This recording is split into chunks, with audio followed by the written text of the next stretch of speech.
Assalamualaikum warahmatullahi wabarakatuh. Bismillah walhamdulillah wassalatu wassalamu ala Rasulillah Sayyidina Maulana Muhammad ibn Abdullah wa ala alihi wa sahbihi wa mawala wa la hawla wa la quwwata illa billah wa ba'd. Para pemirsa yang dirahmati Allah Subhanahu wa taala dimanapun berada, alhamdulillah hingga detik ini kita masih diberikan kesehatan, kesempatan oleh Allah Subhanahu wa taala sehingga kita bisa masih semangat melaksanakan ibadah, khususnya ibadah sholat tarawih. Mudah-mudahan seluruh amal ibadah yang kita laksanakan di bulan Ramadan ini diterima oleh Allah Subhanahu wa taala, menjadi sebab terselamatkannya kita dari siksanya Allah Subhanahu wa taala nanti di yaumil qiyamah. Amin ya rabbal alamin. Para pemirsa yang dirahmati Allah Subhanahu wa taala, dengan semangatnya kita melaksanakan ibadah salat sunat tarawih, tapi jangan sampai kita melupakan salat sunat rawatib baik qabliyah maupun ba'diyah. Sebab salat sunat rawatib ini walaupun salat sunat yang tidak dianjurkan untuk dilaksanakan secara berjemaah sebagaimana salat sunat tarawih, yang mana salat sunat tarawih ini dianjurkan untuk dilaksanakan secara berjemaah. Akan tetapi salat sunat rawatib meskipun tidak dianjurkan, tidak disunnahkan untuk dilaksanakan secara berjemaah, lebih afdal daripada salat tarawih. Di sini dikatakan an-nawafilu allati tushra'u fiha al-jama'atu afdalu min nawafili allati la tushra'u fiha al-jama'ah. Salat sunat yang dianjurkan untuk, yang disyariatkan untuk dilaksanakan secara berjemaah ini lebih afdal daripada salat sunat yang tidak dianjurkan untuk dilaksanakan secara berjemaah. Contohnya misalnya salat sunnah yang tidak dianjurkan untuk dilaksanakan secara berjemaah, seperti misalnya salat duha, salat tahajud, atau salat tahiyatan masjid misalnya, bahkan salat witir di luar Ramadan. Ini semua tidak dianjurkan untuk dilaksanakan secara berjemaah, kecuali salat sunnah rawatib. Salat sunnah rawatib ini juga tidak dianjurkan untuk dilaksanakan secara berjemaah. Akan tetapi di sini dikatakan illa rawatiba fa inna afdalu minat tarawih. Salat sunat rawatib ini lebih afdal daripada salat sunat tarawih, walaupun tidak dianjurkan untuk dilaksanakan secara berjemaah. Kita tahu bahwasanya salat sunat rawatib, salat sunat rawatib ini ada dua. Yang pertama ada sunat rawatib muakkadah, yang kedua ada sunat rawatib ghair muakkadah. Apa sih salat sunat rawatib muakkadah?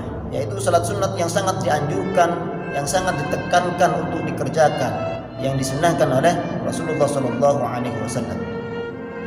Sebagaimana Rasulullah ini selalu melaksanakan secara kontinu, ya, melaksanakan salat sunat rawatib muakkadah. Baik Rasulullah itu ketika berada di rumah maupun ketika safar, ini tidak pernah ditinggalkan oleh Rasulullah SAW. Sebagaimana disampaikan di sini, wahiyya allati wadiba 'alaiha Rasul sallallahu alaihi wasallam wa lam yatrukha. Jadi Rasulullah tidak pernah meninggalkan, la hadiran wala safaran, baik ketika Rasulullah ada di rumah maupun ketika safar. Seperti raka'atani qabla subhi wa hiya afdaluha. Jadi salat subuh qabliyah subuh ini lebih afdal daripada salat sunat rawatib muakkadah ba'diyah maghrib dan ba'diyah isya. Kemudian yang kedua yaitu ghair muakkadah. Salat rawatib yang ghair muakkadah, salat rawatib yang tidak terlalu ditekankan untuk dilaksanakan. Kenapa? Lam yuwadib 'alaiha Rasulullah sallallahu alaihi wasallam. Artinya Rasulullah tidak secara kontinu melaksanakan ibadah rawatib ini ketika baik berada di rumah maupun ketika safar. Salat sunat rawatib ini mempunyai kelebihan daripada salat sunat tarawih. Maka jangan tinggalkan, jangan sampai ditinggalkan. Walaupun kita semangat untuk melaksanakan salat sunat tarawih, kita jangan sampai melupakan bahkan meninggalkan salat sunat rawatib. Salat sunat rawatib ini salat sunat yang setiap hari kita laksanakan, sehingga setelah kita memasuki bulan Ramadan, karena semangatnya dan senangnya untuk melaksanakan salat sunat tarawih, sehingga salat sunat yang biasa kita laksanakan setiap hari, baik ba'diyah maupun qabliyah, kita meninggalkan dikarenakan semangat untuk melaksanakan salat sunat tarawih. Padahal salat sunat ba'diyah isya khususnya ya, salat sunnah ba'diyah isya ini lebih afdal daripada salat tarawih itu sendiri. Maka jangan sampai kita tinggalkan. Sebab salat sunnat rawatib ini mempunyai dua kelebihan.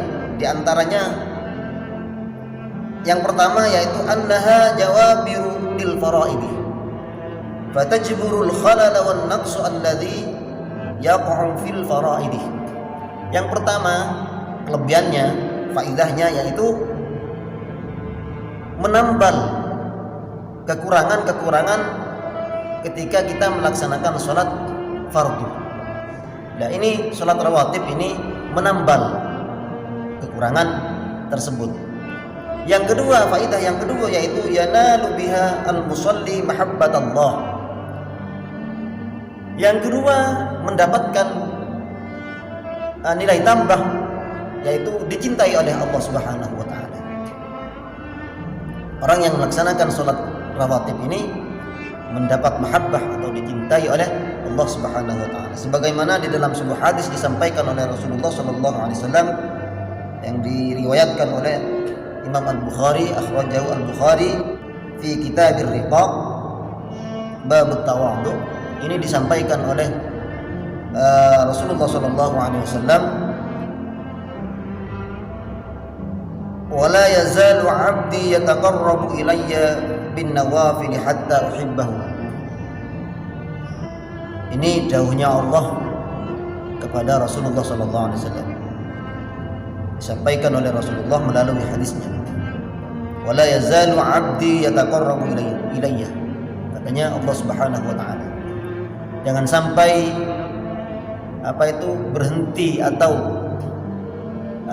meninggalkan apalagi ya untuk takarrub kepadaku, mendekatkan diri kepadaku, katanya Allah Subhanahu wa taala, bin nawafilih, dengan melaksanakan salat sunnah.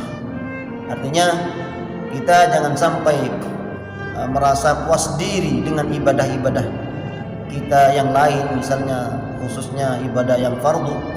Jangan puas diri untuk mendekatkan diri kepada Allah hatta uhibbahu, sampai orang tersebut yang melaksanakan itu mendapatkan mahabbah atau dicintai oleh Allah Subhanahu wa taala. Jadi maka dari itu kita jangan sampai meninggalkan atau apalagi sampai melupakan ya salat sunat rawatib, khususnya salat sunat rawatib yang muakkadah, yaitu ba'diyah isya, sebelum salat sunat tarawih. Jadi sebelum kita melaksanakan salat sunat tarawih, alangkah baiknya kita melaksanakan dulu salat sunat rawatib yang berupa ba'diyah isya 2 rakaat. Mudah-mudahan kita selalu diberikan semangat untuk melaksanakan salat sunat, khususnya salat sunat rawatib. Itulah yang bisa saya sampaikan, mudah-mudahan bermanfaat. Wallahul muwaffiq ila aqwamit thoriq. Wassalamualaikum warahmatullahi wabarakatuh.